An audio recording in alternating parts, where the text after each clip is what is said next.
耶穌基督問多馬斯：你希望有啲咩回報啊？多馬斯回答話：主，除咗你之外，我咩都唔需要啦。聖多馬斯亞奎納出生喺一個虔誠嘅公教家庭，細個就送去意大利中部嘅卡西諾隱修院接受教育，亦奠定咗佢對信仰同神學嘅根基。儘管屋企人希望佢可以成為一名本篤會士，不過佢嘅堅持選擇投身喺宣講福音同以學術探索真理嘅宣道會。雖然家人嘅反對好激烈，甚至佢曾經被家人軟禁咗1年，不過佢始終堅持自己嘅召叫。重入修院之後，佢就去咗法國巴黎同德國科隆，喺聖大雅爾伯嘅指導之下學習神學。因為聖多馬斯一向沉默寡言，體態又高大，所以同學都幫佢起咗個花名叫亞牛。不過喺經營學問方面，佢嘅學識同筆記都令到老師同同學驚嘆。聖大雅爾伯甚至認為呢一頭亞牛將來佢嘅叫聲會震動普世。1252至1257年，聖多馬斯喺巴黎大學教書期間認識咗聖文德，並成為知己朋友。兩位都係教會入面偉大嘅神學家。聖文德喺1257年方濟會全體大會被選為總會長，佢堪稱為係方濟會嘅第2會祖。期間，教宗五頻4世喺1264年建立咗聖體聖血節。教宗仲邀請咗聖多馬斯同聖文德各自寫一首有關聖體嘅詩，其中一首就係我哋今日詠唱嘅《我今虔誠朝拜》。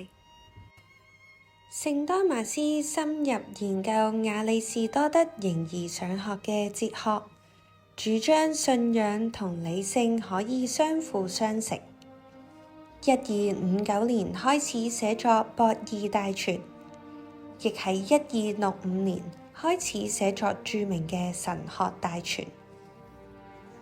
聖多馬斯為咗證明天主嘅存在而提出咗5路論證，分別是有始、變化、可有可無、事物的等級、無理性事物的目的性。佢就係從5項生活中嘅經驗出發，指出萬物5種偶有性嘅形式，並從這5個形式上推算到最後的根源就係天主。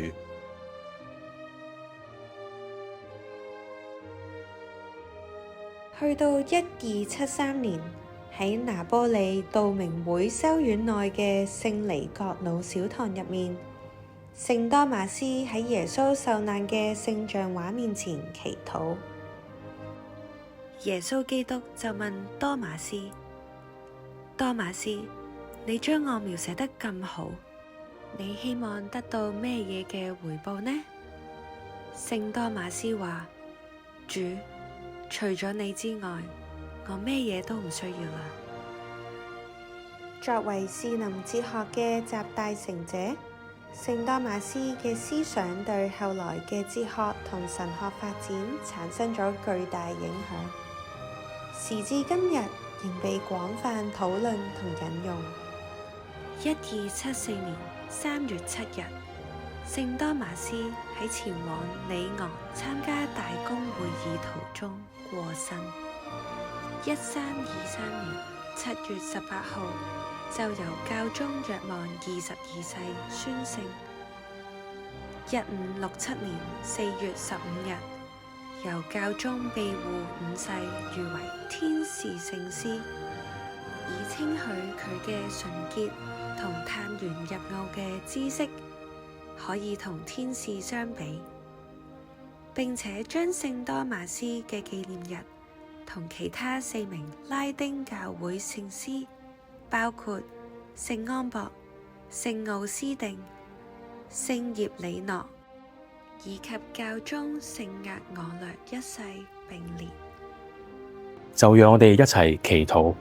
天主，你使聖多瑪斯好愛聖德，學問超卓，求你賞賜我哋藉着佢嘅教導，獲得智慧增長，並且可以效法佢聖善嘅生活。